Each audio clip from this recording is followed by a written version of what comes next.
Bonjour Youssef Yitzhak Bonjour, Avner, David. bienvenue, welcome. Baruch Hashem, Donc on la est là. suite du Code Noachide du Rav Moshe Weinar, Moshe Weiner, pardon. qui va donc nous expliquer ici que toutes les mitzvot, toutes ces règles que Dieu a transmises et a ordonnées par l'intermédiaire de Moshe Rabbeinu, de Moïse, ont été aussi transmises à Moshe. C'est-à-dire qu'au-delà de la loi elle-même, il y a les explications, les commentaires qui expliquent chaque loi. Oui, La loi en elle-même, elle fait une ligne. d'accord, Les 7 lois sont sur 7 lignes. d'accord. Mais les explications qui en découlent, ce que l'on doit comprendre à travers la mitzvah, ça a aussi été transmis à Moshe. Moshe Rabbeinu n'a pas reçu que la mitzvah en elle-même, l'ordonnance elle-même. Il a reçu aussi la compréhension, les explications de la loi. Chacune de ces lois. Moïse les a transmis aux anciens d'Israël, aussi bien les explications et les manières à travers on va comprendre ces mitzvot. Donc il aura fait, c'est une transmission orale. Effectivement. D'accord. Donc c'est quelque chose que tout le monde doit savoir. On parle de Torah écrite et de Torah orale. La Torah écrite, donc c'est les 5 livres de la Torah, la Genèse, Exode, Lévitique, pour les enfants d'Israël, les Nombres et le Deutéronome. Mais Moshe Rabbeinu, Moïse a reçu oralement. Et lui, il a transmise à ce qu'on appelle les 70 anciens.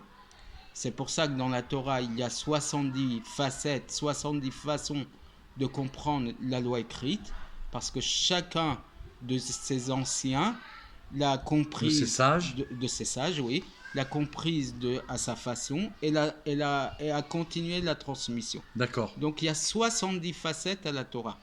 Et donc même les commentaires des 7 lois noachides sont passés par ces 70 sages, d'accord, qui Moshe leur a transmis oralement, et donc ça a été enregistré, il faut dire compris, voilà, par les 70 sages. Exactement, et ils ont aussi transmis ça aux nations.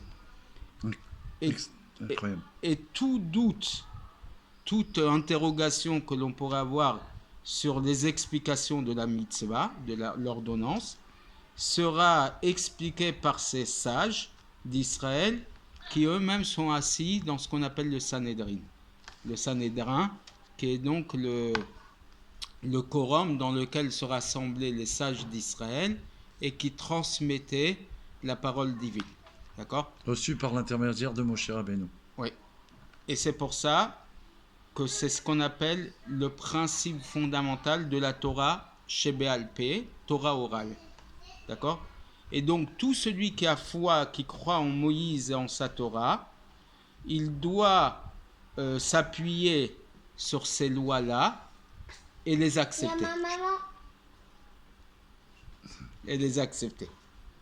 Et tout celui qui renie les commentaires de ces lois, d'accord, donc la Torah orale, il fait partie de ce que l'on a appelé dans les lois précédentes les kofrim, les renégats.